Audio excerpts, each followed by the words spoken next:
सोचिए, एक आदमी जिसके पास 5 लाख करोड़ का बिजनेस हो, जिसकी कंपनी 50 से ज्यादा देशों में काम करती हो, वही आदमी कौन बनेगा करोड़पति में आने से डरता हो।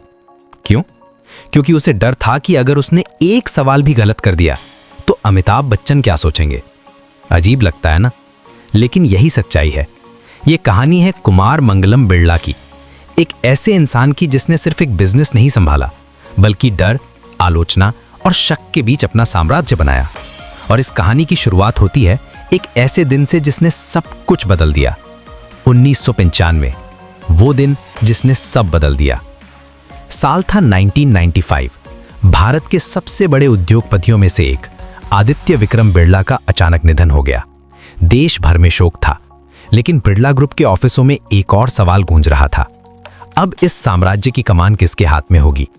क्योंकि ये कोई छोटी कंपनी नहीं थी, ये था एक हजारों करोड़ का बिजनेस साम्राज्य, जिसमें सीमेंट, टेक्सटाइल, एल्यूमिनियम, केमिकल्स और कई उद्योग शामिल थे। और तभी सामने आता है एक युवा चेहरा, 28 साल का एक लड़का, दुबला पतला, चश्मा लगाए, बेहद शांत। नाम कुमार मंगलम बिरला। मार्केट के कई एक्सपर्ट्स ने तुरंत अपनी राय दे दी। किसी ने कहा यह लड़का साम्राज्य डुबो देगा। कुछ बिजनेस मैगजीन ने लिखा बिरला ग्रुप का अंत शुरू हो गया है। लेकिन इतिहास गवाह है, दुनिया अक्सर उन लोगों को कम आंकती है जो शांत होते हैं। एक अमीर घर में जन्म, लेकिन आसान जिंदगी नहीं। कुमार मंगलम बिरला का जन्म 1967 में हुआ। वे एक ऐसे परिवार में पैदा हुए जिसका नाम भारतीय उद्योग के इतिहास में सुनहरे अक्षरों में लिखा गया है। उनके दादा घनश्याम दास बिरला महात्मा गांधी के बेहद करीबी थे। उन्होंने भारत के उद्योग जगत को नई दिशा दी।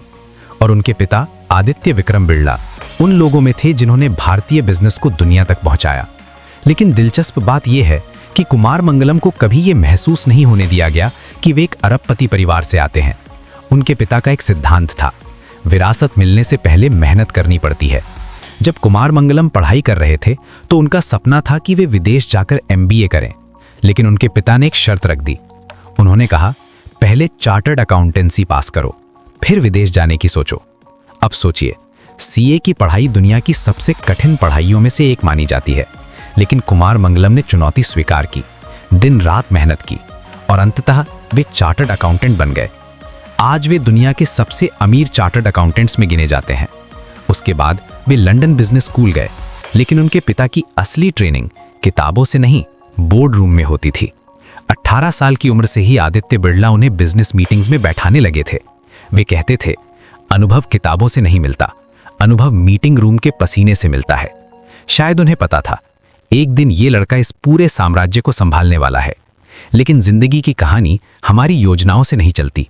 1995 में जब आदित्य विक्रम बिरला का निधन हुआ तो कुमार मंगलम सिर्फ 28 साल के थे। और उसी दिन उनके कंधों पर आ गया एक पूरे बिजनेस साम्राज्य का बोझ। 5000 करोड़ का बिजनेस, हजारों कर्मचारी, दुनिया भर में फैली कंपनियां और ऊपर से दुनिया की निगाहें। कुमार मंगलम ने बाद में एक इंटरव्यू में कहा, मुझे हर सुबह डर लगता था। मुझे लगता था कि कहीं मैं कोई गलत फैसला न ले लूं। सोचिए, एक ऐसा इंसान जिसके पास सब कुछ है, फिर भी वो डर में जी रहा है। उस समय बिरला ग्रुप को एक पुरानी सोच वाली कंपनी माना जाता था। कई लोग कहते थे पुराने मैनेजर्स इस युवा लड़के की बात नहीं मानेंगे। कई निवेशकों को लगता था कि ये कंपनी धीरे धीरे खत्म हो जाएगी। लेकिन कुमार मंगलम बिरला ने पहला फैसला ऐसा लिया जिसने सबको चौंका दिया। उन्होंने कंपनी में रिटायरमेंट एज तय कर दी।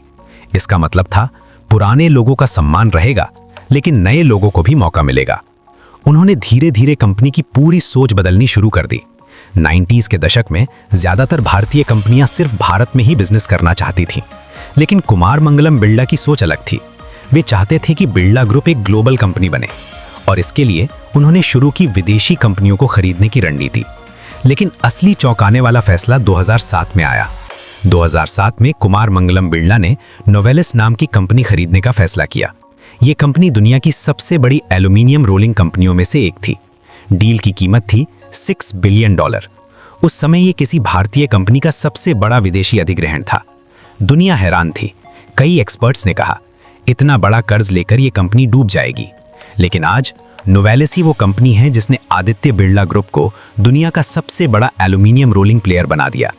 अगर आप 2000 के दशक में मोबाइल इस्तेमाल करते थे तो आपको एक नाम जरूर याद होगा, idea cellular, an idea can change your life. यह सिर्फ एक विज्ञापन नहीं था, ये भारत की मोबाइल क्रांति का हिस्सा था और इस कंपनी के पीछे भी कुमार मंगलम बिरला ही थे। बाद में आइडिया वोडाफोन के साथ मर्ज हुई और आज भी वोडाफोन आइडिया उसी कहानी का हिस्सा है। अब एक दिलचस्प बात, इतना बड़ा बिजनेस संभालने वाला आदमी कैसा होगा? गुस्सैल, सख्त, डरावना? लेकिन सच बिल्कुल अलग है।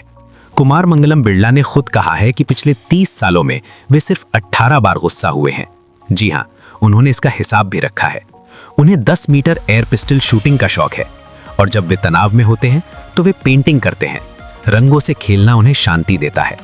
उनकी बेटी बताती हैं कि जब वे विदेश में पढ़ रही थीं तो उनके पिता दिन में कई बार फोन करते थे। बोर्डरूम में सख्त लेकिन परिवार के लिए बेहद नर्म। जब कुमार मंगलम बिरला ने जिम्मेदारी संभाली तब ग्रुप का टर्नओवर लगभग $2 बिलियन था। आज ये बढ़कर $66 बिलियन हो चुका है, यानी लगभग 5 लाख करोड़ रुपए। और ये बिजनेस 50 से ज्यादा देशों में फैला हुआ है। लेकिन उनकी कहानी सिर्फ पैसे की नहीं है। आदित्य बिरला ग्रुप की सामाजिक योजनाएं 11 मिलियन लोगों तक पहुंचती हैं, चाहे शिक्षा हो या स्वास्थ्य या ग्रामीण विकास। उनके योगदान के लिए उन्हें 2023 में पद्म भूषण से सम्मानित किया गया। 2025 में कुमार मंगलम बिरला कौन बनेगा करोड़पति में आए। अमिताभ बच्चन ने उनसे पूछा, आपको यहां आने में इतनी देर क्यों लगी?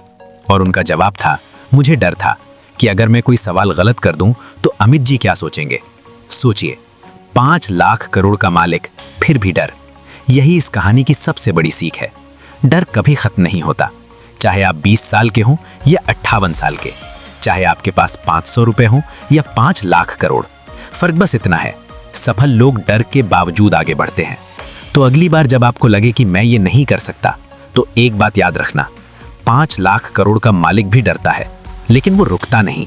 अगर आपको ये कहानी पसंद आई तो कमेंट में बताइए अगली कहानी किसकी सुनना चाहेंगे, धीरू भाई अंबानी, रतन टाटा या एपीजे अब्दुल कलाम। वीडियो को लाइक कीजिए और ऐसी ही प्रेरणादायक बिजनेस कहानियों के लिए चैनल को सब्सक्राइब करना मत भूलिए। मिलते हैं अगली कहानी में।